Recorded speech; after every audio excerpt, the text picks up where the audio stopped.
안녕하세요. 교육대 기자 방종임입니다. 여러분, 앞으로는요, 전공 없이 대학에 입학한 다음 전공을 정하는 이른바 무전공 모집이 늘어납니다.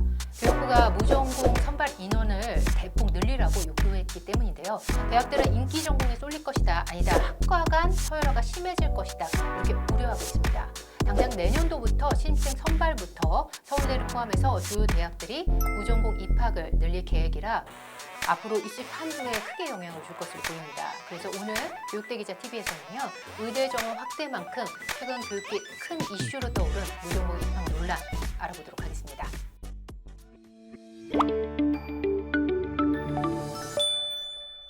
때는 지난해 10월이었어요. 이주호 교육부 장관이요, 기자 간담회 때 이런 말을 했죠. 대학도 기득권을 내려놔야 한다. 전공 간 벽은 교수들이 기득권을 내려놓지 않아서 유지되는 측면이 있다. 이렇게요. 전공 간 벽을 허무는 대학에 인센티브를 줘서 정원이 1000명이면 300명 정도는 입학 후에 원하는 전공을 선택할 수 있게끔 하겠다고 밝혔습니다.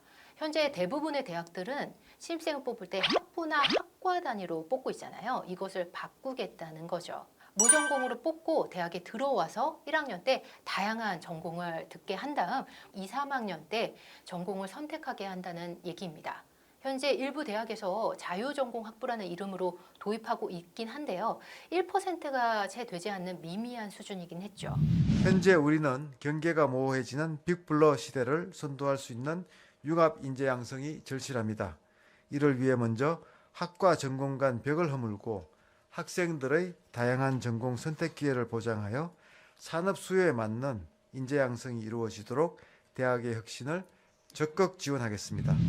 이주호 장관의 계획은요, 새해 발표한 교육부 10대 추진 과제를 통해서 현실화됐습니다. 학과 전공 간 벽을 허무는 대학 지원 강화를 10대 과제 중 하나로 발표한 것인데요. 대학들의 융합인재 양성, 그리고 학생의 전공 선택권 보장 이렇게 내세우면서 무전공 선발을 하라고 요구한 것이죠.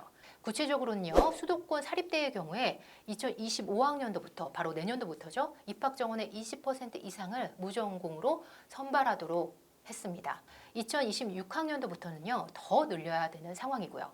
다만 정부가 정원을 통제하는 의대, 보건의료, 사범계열 이런 부분은요, 정원에서 제외해서 무전공 선발 비율을 계산하기로 했습니다. 그냥 하라고 하면 절대 안 하겠죠.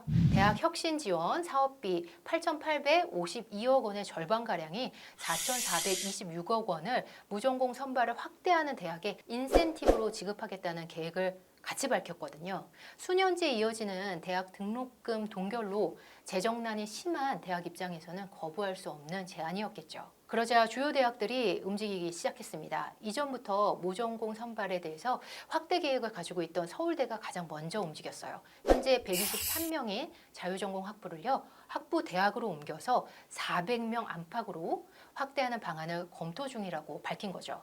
한양대도요, 자유전공 학부인 한양 칼리지를 신설하고 문의과 상관없이 정원 내에 250명, 정원외까지 포함했을 경우에는 330명을 선발하기로 했죠. 연세대는 학내위원회를 구성하고 고려대는요, 무전공 선발을 위한 학과 개편 방향을 논의하고 있는 상황입니다. 그러나 당장 오는 4월까지 모집 단위별로 모집 인원을 확정해야 하는 상황이기에 대다수의 대학 입장에서는요, 난감할 수밖에 없습니다. 특히 무전공으로 입학하고 추후에 학과를 정할 때 당연히 인기 학과로 쏠릴 가능성이 높잖아요. 그렇다 보면 기초학문 붕괴가 명확 관화하기 때문에 반대하는 목소리도 나오고 있죠. 천천히 속도 조절을 해달라는 대학 입장에 대해서 정부는요, 무전공 선발 확대 기조는 변함이 없으나 올해부터 강제하기보다는 인센티브를 주는 방식으로 바꾸겠다고 한 발 물러선 상황입니다. 교육부가 무전공 선발을 확대하는 명분은요, 융합 인재 양성입니다.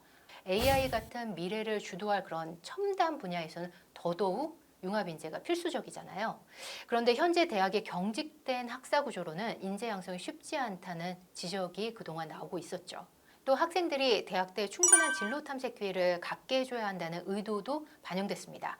아시다시피요, 수험생 중 상당수가 내신 등급이나 수능 점수에 맞춰서 대학과 전공을 선택하고 있잖아요. 자신의 흥미와 거리가 먼 학과에 진학하는 경우도 굉장히 많기 때문에 이를 좀 바꿔보자는 취지죠. 이를 위해서 전과 제도가 사실 있긴 했지만 정원이 학칙으로 정해져 있다 보니 이동이 쉽지 않은 그런 부분도 현실적으로 있었고요. 학부생 대다수를 자유전공으로 뽑는 MIT나 미국의 스탠퍼드대를 예시로 들기도 합니다.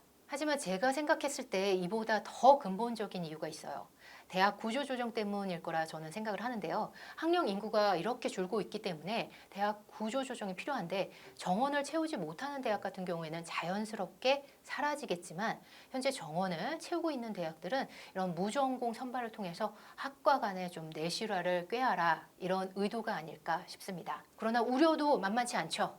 무전공 선발 확대를 위해서는요, 국내 여건을 좀 고려해야 한다는 그런 의견도 나오고 있어요.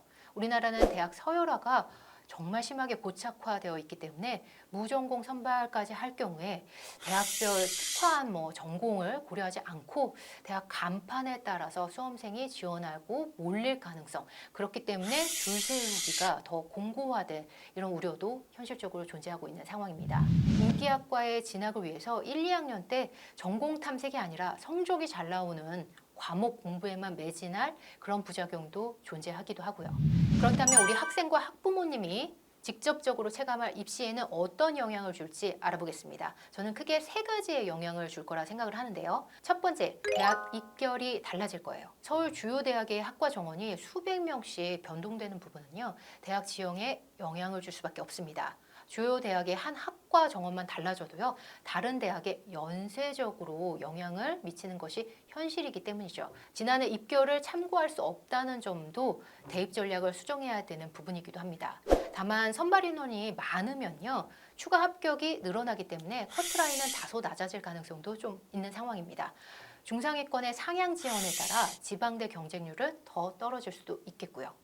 두 번째는요, 이과생이 유리하다는 점입니다. 지난해 서울대 자유전공학부 합격생 중에는요, 문과생이 없었습니다. 합격생 전원이 이과생이었어요. 2022학년도의 합격생은요, 95%가 이과생이었죠. 문이과를 가리지 않고 전공 선택권을 보장하겠다. 이것이 개설 취지였는데 이것과 달리 사실상 이과생들이 대부분 합격한 것이죠. 문이과 통합형 수능 체제에서는 수학, 과학, 탐구 과목에서 표준 점수가 문과생보다 이과생이 높게 나오는 구조이기 때문에 이과생에게 유리한 것이 사실입니다. 세 번째는요, 다른 수시 전형보다 학생부 종합 전형을 준비하는 학생들은 더 유념해서 살펴봐야 된다는 점이에요.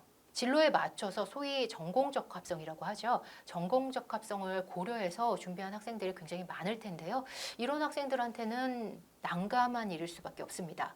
전공 없이 일단 무전공으로 지원을 하기 때문에 전공과의 연계성을 수시 지원 때 살리지 못할 가능성이 있거든요.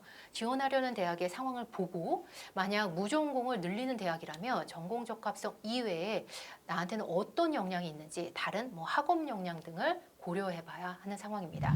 중요한 입시 정책을 미리 대비할 시간을 주기 위해서 우리는 4년 예고제를 시행하고 있죠.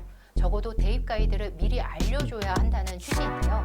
지난해에는 첨단학과 증원이 있었고요. 올해는 무전공이 갑자기 등장해서 수험생과 부모님들이 어려움이 가중되고 있는 상황입니다. 많은 분들이 융합인재 양성이라는 취지에는 아마 공감하실 거예요. 그렇지만 적용하는 시기 그리고 속도에 대해서는 우리가 한번 곰곰이 생각해봐야 하지 않을까라는 의견을 드립니다. 무전공 선발 확대에 대한 여러분의 생각은 어떠신가요? 댓글로 많이 남겨주세요. 앞으로는요, 교육계 이슈를 좀 더 낱낱이 파헤쳐서 구독자분들께 발빠르게 전달해드리는 시간을 정기적으로 마련하려고 합니다. 코너명은요, 대기자의 데스크로 지어봤습니다. 앞으로 대기자의 데스크 많은 관심과 사랑 부탁드립니다. 구독과 좋아요, 많은 댓글 부탁드립니다. 함께해 주셔서 감사합니다.